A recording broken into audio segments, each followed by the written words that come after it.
간단하게 자기소개 좀 부탁드립니다. 예, 안녕하세요. 저는 성주군 월왕면에서 4년째 참외 농사 짓고 있는 허인행이라고 합니다. 4년 차이시면은 그전에는 무슨 일 하셨습니까? 예, 그전에는 요식업 쪽에서 한 10년 정도 일하다가 조금 더 장기적으로 봤었을 때 수익을 좀 낼 수 있는 다른 방법을 좀 찾다가 농사 쪽으로 들어오게 됐고요. 성주로 귀농하시게 된 계기가 있습니까? 유행을 좀 많이 타는 그런 작물 말고 없을까 하고 찾아보다가 보니까는 참외 쪽으로 하게 됐습니다. 참여하면 성주니까 성주를 고르시게 된 거예요. 예. 4년 전에는 몇 동으로 시작하셨어요? 4년 전에 일단 11동으로 시작했고요. 초기 투자금이 얼마나 들었습니까? 한 1억 정도 들어가는 것 같습니다. 땅은 임대로 하고. 예, 땅은 임대로 하고요.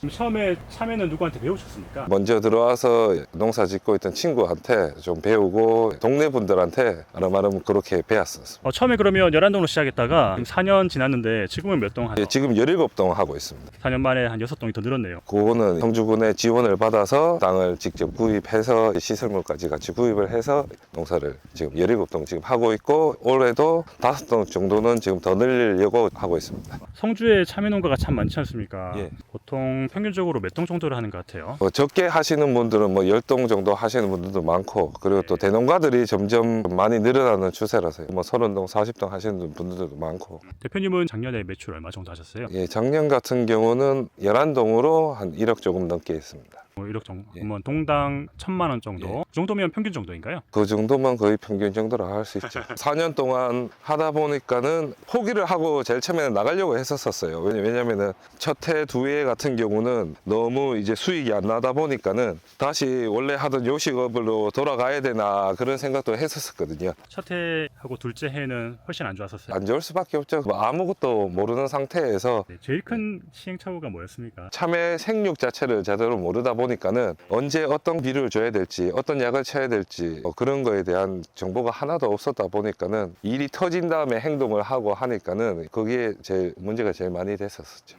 대표님 올해 참외 정식은 언제 하셨어요? 올해 11월 말에 했어요. 그러면 첫 타방, 첫 수확은 언제 했습니까? 첫 수확은 3월 초에 하게 됐습니다. 대표님도 17동을 한 날에 정식하는 게 아니고 예. 간격을 좀 두고 합니까? 예, 보통 제일 빠른 정식하고 제일 늦은 정식하고 얼마 정도 차이가 나요? 아마 한 일주일 정도 차이 나고 있습니다. 그러니까 17동을 하루에 정식을 한번 해보니까는 일을 못 쳐내더라고요. 저 같은 경우 지금 혼자서 농사를 짓고 있거든요. 17동을 혼자 하십니까? 예. 대표님 판로는 어떻게 되십니까? 저희 판로는 선배장을 통해 가지고 전부 다 경매를 보러 나가고 있습니다. 대표님이 참외 농사 하시면서 품질에 가장 크게 신경 쓰는 부분이 뭐예요? 전반적으로 일단 병충해 방지가 가장 중요한 것 같습니다. 참외 농사에서 제일 많이 피해보는 병충해가 뭡니까? 이런 보면은 총체도 있고요. 총체, 응애, 담배가루이가 가장 좀 심하고요. 그리고 균병으로는 노균이랑 흰가루병이 제일 심하죠. 참외 농사에 총체 피해가 많습니까? 방제를 아무리 또 한다고 해도 총체 피해가 아주 없다고는 얘기를 못하죠. 총체를 먹게 되면은 상품성이 떨어지게 되고요. 보통 총체 방제는 어떻게 하나요? 뿌리는 농약으로 하시는 분들도 있고 이제 약을 치시는 분들도 있고. 예, 근데 제가 직접 해보니까는 뿌리는 농약은 방제가 되는 기간 자체가 그렇게 길지가 않더라고요. 하우스에 총체 피해가 발생하면 한 동에만 발생합니까? 아니요, 전반적으로 전부 다 번지고 그렇게 되는 거죠. 예, 그러다 보니까는 어떻게든지 방지하는 방법을 찾아보려고 여러 가지 신문도 보고 농약방도 가보고 그러다가 총체 뚝 하는 거를 이제 발견을 해서 다른 사람들은 안 쓰는 건데 일단은 그게 방제 기간이 오래된다고 하더라고요. 그래서 한번 실험한다고 올해는 기비 때 그걸 한번 살포를 했습니다. 총체뚝은 입제인가요? 수화제인가요? 입제랑 수화제가 다 있는데 일단은 그 전에 뿌리던 방식인 입제로 살포를 해서 올해는 사용을 일단 해보기로 했습니다. 총체뚝은 어떻게 사용했습니까? 처음에 전기하고 로타리 친 다음에 총체뚝을 살포한 다음에 로타리를 한 번 더 쳐서 안쪽으로 넣어놓고 청비닐이랑 흰비닐을 깔고 했습니다. 그리고 쓰고 나서는 작년 대비해서 올해는 좀 어떤가요? 평년도 같은 경우는 일주일에 한 번 정도씩 총체랑 응애 같이 방제를 계속해서 했었었는데 올해 같은 경우는 2주, 3주에 한 번 정도로 총체약을 치게 되니까는 그만큼 이제 농부의 절감을 할 수가 있었던 거죠. 약을 치는 행위를 안 하니까는 제 체력적으로도 도움이 됐고요. 예. 그렇게 사용 횟수가 줄어도 실제로 그 작황은 작년에 비해서 나쁘지 않네요. 예, 총체 피해는 올해는 거의 없었습니다. 총체 피해가 제일 많고 다른 피해도 봄에 있었습니까? 예, 전반적으로 일조량이 부족하면서 순생육에도 이제 문제가 생겼었고요. 수정 자체도 어떤 문제가 좀 있었습니다. 그런 건 어떻게 해결했습니까? 광합성 촉진제를 일단 주로 추천을 많이 해주시더라고요. 어떤 제품을 한번 써보셨어요? 히카리 골드라는 제품을 그 신문에서 보고 한번 직접 쳐보게 됐습니다. 히카리 골드라는 제품을 어떻게 사용합니까? 이 제품인데요. 여기 한 말에 10에서 20ml씩 넣어가지고 그렇게 살포를 했습니다. 올해 같은 경우는 비 오는 날이나 흐린 날이 엄청 많았었거든요. 그래서 그냥 일반적으로 충약이나 균약 살포할 때 이제 같이 넣어서 영양제랑 같이 생각해서 그렇게 계속해서 꾸준하게 살포를 했습니다. 사용 전과 후가 좀 달라졌습니까? 일단은 17동 중에서 5동에만 살포를 했고 수확량 자체가 확실하게 틀리더라고요. 순동과 안 순동의 차이가 있습니까? 일단 수확량의 차이가 있죠. 박스 수를 계산을 동동이 다 하고 있거든요. 제가 계산해 봤었을 때는 순동과 안 순동의 매출이 20% 정도 차이 나는 것 같습니다. 수정 확률도 확실하게 좀 차이가 나는 것 같았고요. 수확을 하고 나면은 순이 좀 망가지는데 그런 것도 좀 없고, 만일에 망가진다고 하더라도 또 빨리 또 올라오고 또 그런 장점이 있더라고요. 대표님 귀농하셔가지고 참외농사 지은 지 한 4년 정도 되셨는데 앞으로 목표 있으십니까? 뭐 조금 더 안정적인 생활을 원하기 때문에요. 그래서 동수를 좀 더 많이 늘리고 거기에 또 맞춰서 또 수익도 늘어날 거기 때문에 뭐 지금 목표는 그거밖에 없죠. 뭐. 예. 5년 안에 30동까지 늘리고 싶은 마음입니다. 오늘 인터뷰 주셔서 고맙습니다. 예, 감사합니다. 네.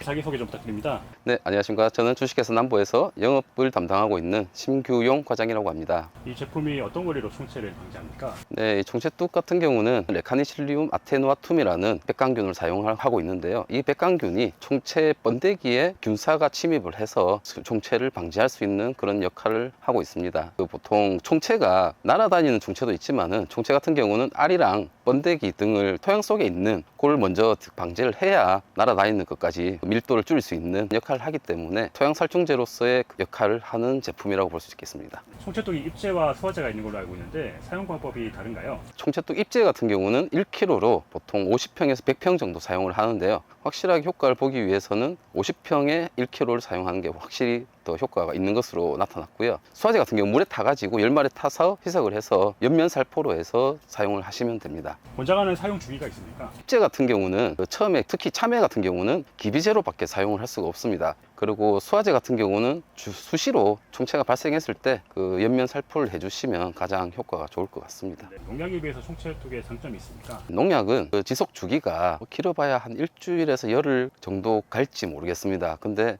총체뚝 같은 경우는 토양 내부에서 최장 3개월 그 이상까지도 지속 가능하다고 그렇게 볼 수 있겠습니다. 농약 같은 경우는 내성이 생길 수 있다는 그런 단점이 있지만 미생물이다 보니까 내성은 없고 장기적인 지속 효과로 인해 가지고 밀도를 확실하게 좀 더 낮춰줄 수 있는 그런 역할을 할 수 있다고 생각합니다. 여기 농가분께서 봄에 히카리 골드 제품도 효과를 봤다고 하더라고요. 히카리 골드는 어떤 제품입니까? 네, 히카리 골드는 일반 효소제가 아닌 광합성 작용을 할 수 있는 성분이 포함된 광효소라고 볼 수가 있는데요. 소주박을 장기 숙성 발효를 시키면서 그 과정에서 발생하는 유기탄소가 다량으로 발생을 하게 됩니다. 그 유기탄소가 식물의 생육에 많은 도움을 줄 수 있는 그런 역할을 해서 작물의 생육에도 많은 도움을 줄 수가 있고, 그리고 나노 이산화티탄이라는 성분으로 인해 가지고 광합성 촉진을 하는 그런 작용을 합니다. 특히 올해 봄에 그 일조량이 많이 부족해서 하만의 수박이라든지 성주의 참외라든지 과채작물들에게 많은 피해가 있었다고 하더라고요. 이런 제품을 사용했을 경우에는 그런 피해를 조금 더 경감할 수 있는 그런 역할을 할 수 있다고 볼 수 있습니다.